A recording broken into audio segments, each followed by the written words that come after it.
Au nom du Père, du Fils et du Saint-Esprit. Amen. La paix de Jésus soit dans votre maison, sa paix et sa joie. Alléluia.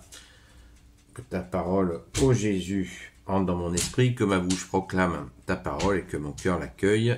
Alléluia. J'espère que vous allez bien. Nous lisons le Saint-Évangile selon Saint Luc, chapitre 1, versets 57 à 66. Les premiers pas de Jean-Baptiste. Le temps d'accoucher arriva pour Élisabeth et elle mit au monde un fils. Ses voisins et ses proches se réjouirent avec elle lorsqu'ils apprirent cette chose extraordinaire que le Seigneur avait faite pour elle dans sa miséricorde. Lorsqu'ils vinrent au 8e jour pour circoncire le petit enfant, ils voulurent l'appeler Zacharie du nom de son père, mais sa mère déclara non. Il s'appellera Jean. Ils lui répliquèrent, personne dans la famille ne porte ce nom. Alors ils demandèrent par signe à son père quel nom il voulait lui donner. Il demanda une tablette et écrivit. Son nom est Jean. Ce fut une surprise pour tous. C'est alors que sa bouche s'ouvrit et que sa langue put articuler. Il se mit à parler bénissant Dieu. Cette affaire impressionna fortement le voisinage et dans toute la région montagneuse de Judée, on commentait ces événements. Tous ceux qui en entendaient parler les gardaient dans leur cœur et disaient que sera donc cet enfant? Il était clair que la main du Seigneur était avec lui. Alléluia, merci Jésus. Eh bien, on imagine tout de suite que les gens ont cru que c'était le Messie. Très vite, les rumeurs galopaient, 900 ans que le Messie avait été annoncé par Isaïe, et les gens étaient dans cette espérance du Messie qui viendrait libérer Israël, notamment de l'occupation romaine. Mais voilà, ce n'était pas le Messie, c'est bien Saint Jean-Baptiste. Saint Jean-Baptiste, alléluia. Saint Jean-Baptiste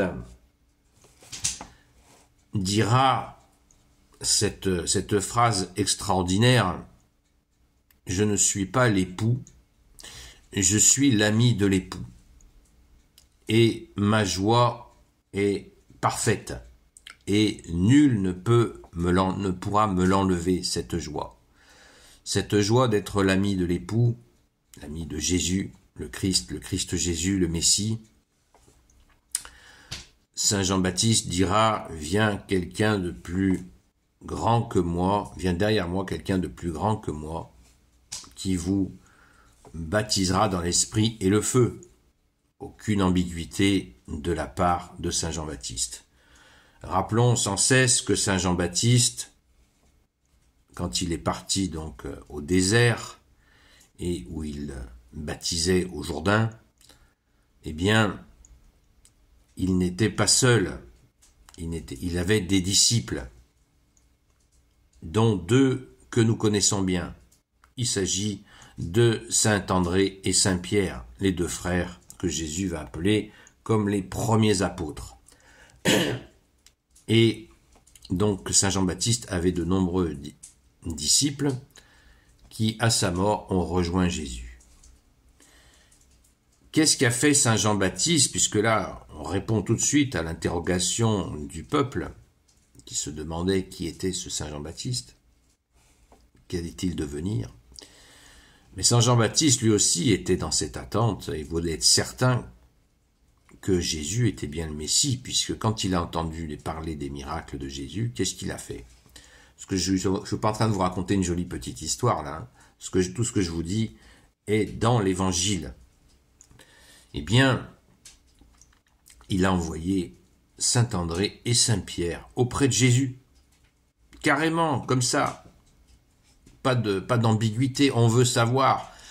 Et la mission qu'il leur a donnée était tout simplement de lui poser cette question: es-tu le Messie? Et Jésus leur a fait cette réponse, toujours empreinte d'humilité.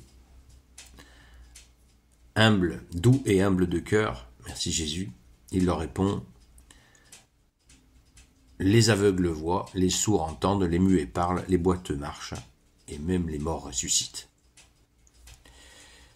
Alors, saint André et saint Pierre sont retournés vers saint Jean-Baptiste pour lui expliquer la réponse de Jésus. Et saint Jean-Baptiste a compris. Ça y est, le Messie est bien là. Vous voyez, les fameux signes dont Jésus dira « Si vous ne croyez pas en moi, croyez aux œuvres ». L'humilité de Jésus va jusque-là. « Si vous ne croyez pas en moi, croyez aux œuvres ». Tout est dit, tout est dit. Saint Jean-Baptiste n'était pas, parce que nous on a une vision occidentale de ces questions-là, mais c'est pour ça qu'il faut toujours s'imprégner du contexte. Les Hébreux donc vivaient donc d'une façon tournée vers Dieu et vers le plan de Dieu qui était cette venue du Messie. Et cette attente était profonde. Chaque année, il y avait des faux messies qui apparaissaient. Il faut mesurer le contexte.